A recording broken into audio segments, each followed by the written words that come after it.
ગુજરાત રાજ્ય માર્ગ વાહન વ્યવહાર નિગમ દ્વારા લીંબડી ખાતે નવનિર્મિત એસટી ડેપો વર્કશોપનું ખાતમુહૂર્ત સમારોહ કાર્યક્રમ યોજાયો હતો, જેમાં શહેરી વિકાસ અને ગૃહ વિભાગના મંત્રી દર્શનાબેન વાઘેલા, સાંસદ સુરેન્દ્રનગર ચંદુભાઈ સિહોરા, રામકૃષ્ણ મિશનના મહારાજ ધારાસભ્ય કિરીટસિંહ રાણા, ભગીરથસિંહ રાણા, સતવારા સમાજના પ્રમુખ શંકરભાઈ દલવાડી, લીંબડી ડેપો મેનેજર, લીંબડી તાલુકા પંચાયત તથા જિલ્લા પંચાયત કારોબારી ચેરમેન, સામાજિક ન્યાય સમિતિ સહિતના ભાજપાના આગેવાનો સહિત અધિકારીઓ ઉપસ્થિત રહ્યા હતા.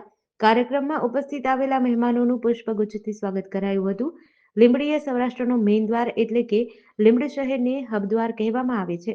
ત્યારે આજે લીંબડી એસટી ડેપો ખાતે આવેલ વર્કશોપ 35,400 ક્ષેત્રફળ તથા 6.11 કરોડના ખર્ચે નવનિર્મિત એસટી ડેપો વર્કશોપનું નવીનીકરણનું ખાતમુહૂર્ત કરવામાં આવ્યું હતું. વાહન વ્યવહાર વિભાગ દ્વારા 6.11 લાખના ખર્ચે જે વર્કશોપ બનવા જઈ રહ્યું છે એ વર્કશોપનું આજે ખાતમુહૂર્ત કર્યું.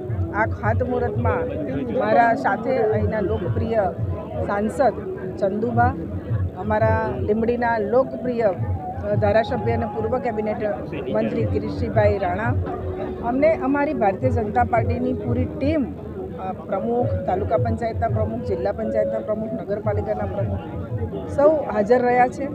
અને આ જે વર્કશોપ બનવા જઈ રહ્યું છે એ વર્કશોપ અહીંયાથી 100 કિલોમીટર અમદાવાદ અને અહીંયાથી 100 કિલોમીટર આગળ કોઈ આવું વર્કશોપ છે નહીં.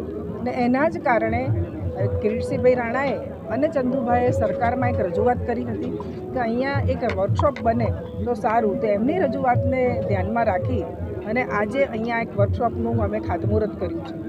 ભારતીય જનતા પાર્ટીની સરકાર, માનનીય મુખ્યમંત્રી અને અમારા ડેપ્યુટી સીએમ કે જેમનો આ વિભાગ છે, આ વિભાગમાં અમે જે ખાતમુહૂર્ત કરીએ ને એ ખાતમુહૂર્ત કરી અને એ કામ સમયસર પૂરું થાય અને લોકોને ઉપયોગી થાય એવા અમારા સૌના પ્રયત્ન છે. અને આજે જે કામનું ખાતમુહૂર્ત કર્યું છે એમાં આપ સૌ પણ અહીંયા હાજર રહ્યા એ બદલ આપ સૌનો પણ ખૂબ ખૂબ આભાર. જીડીસી ન્યૂઝ સાથે કલ્પેશ વાઢેર, સુરેન્દ્રનગર.